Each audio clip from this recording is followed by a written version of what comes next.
In this playlist, we will burst the myths, simplify the concepts, what is really under the hood, no framework, no shortcuts, just pure microcontroller technology. If you're ready to explore core microcontroller technology and truly wants to understand how these chips work, this is for you. Let's dive in.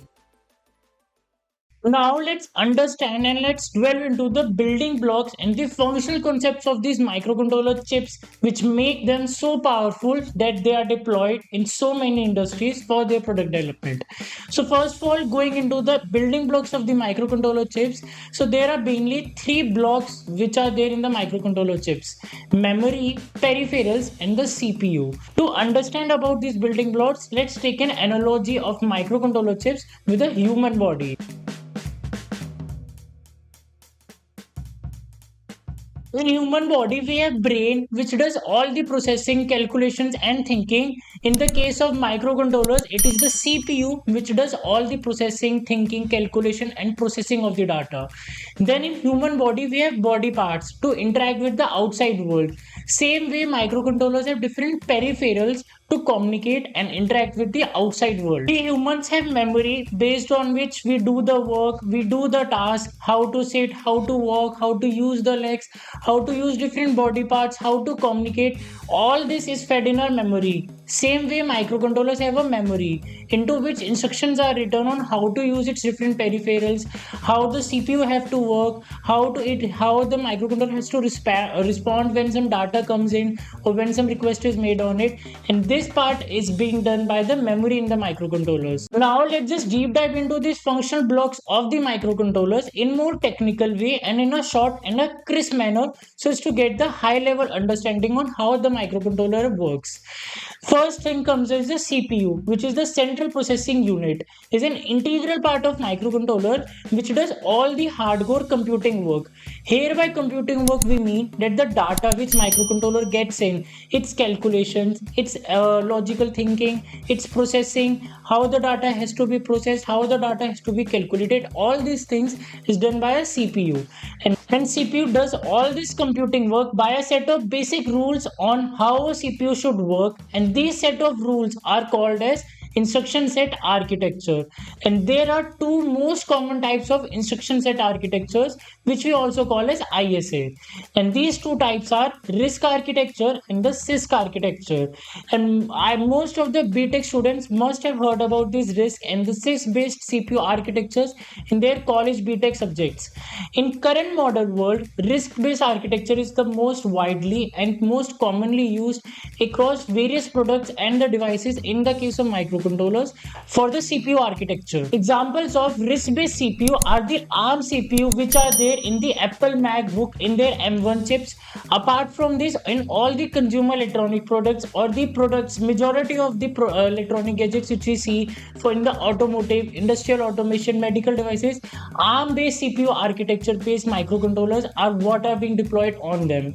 Apart from this, there is a one RISC-V based CPU, which is also the RISC-based architecture that we can see in the Vegas processors, which are the India's first indigenously designed CPUs by the CDAC organization.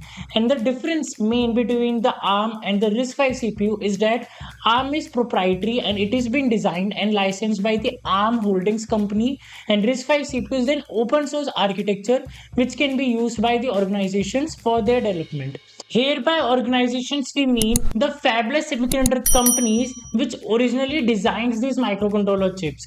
So these fabless semiconductor companies take the CPU design either from the ARM Holdings company if they are using the ARM CPU based architecture, or they use the RISC-V open source architecture if they are building the microcontrollers based on RISC-V CPU.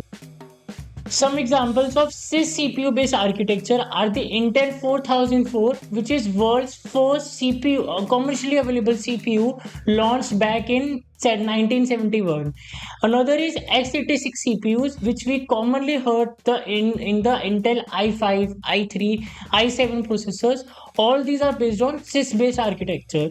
CISC based architecture is bit of now old and it is being like kind of like degrading, and the ARM and the CISC based RISC based architecture is being slowly rising in the market.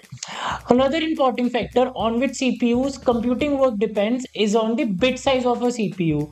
meaning how much size of a CPU can execute at a time, how much size of a data it can execute at a single time.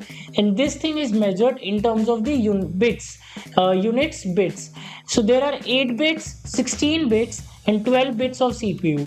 8 bits means a CPU can execute 8 bits of data at a time. Here a single bit represents a 0 or a 1. So 8 bit represents 8 0 or 1 combination. When we say 16 bit CPU, so it means it can execute 16 bits of data at a time, means more data it can execute at a single time. In the case of 32 bits, 32 bits of data it can execute at a time. More the size of a CPU, more the fast CPU can execute and do the hardcore computing work. So mainly these two are the important properties of CPUs, the CPU architecture and the CPU bit size, on which it depends how fast and how amount of computing work a CPU can do, and correspondingly microcontrollers can do the hardcore computing work. For now, we are not going into much more details and the terminologies and technologies of the CPU and the microprocessor technology. We will dwell into this into the introduction to microprocessor technology, so as to understand more nitty-gritty details on it. And that wraps up this video in our microcontroller technology series. If you're ready to take your microcontroller skills to the next level, don't forget to save this playlist of what is microcontroller technology, as in this playlist over time you will find number of videos which will help you learn about these chips in chronological and interactive way by covering modern day industry level concepts, tools and technologies, so as to become a skilled engineer and not just a graduated one. For viewers who wanted to expand their knowledge by hands-on practical learning, check out our Introduction to Microcontroller Technology course 101, built around the industrial grade NXP S32K144 microcontroller. This course dives deep into peripheral of modern day microcontrollers, teaching you real world tools and techniques and no more just theory. Head over to edu.get2byte.com to learn more and get started. Let's keep learning, innovating and building together, because a skilled engineer standouts, not just a graduated one. If you are new here, don't forget to subscribe for more in-depth tutorials and series videos. Hit the bell icon so you don't miss out our next videos, and explore the next video so as to continue your learning in a chronological way from here, and explore the full series playlist linked right here. Got any questions or ideas? Drop them in the comments below. We would love to hear from you.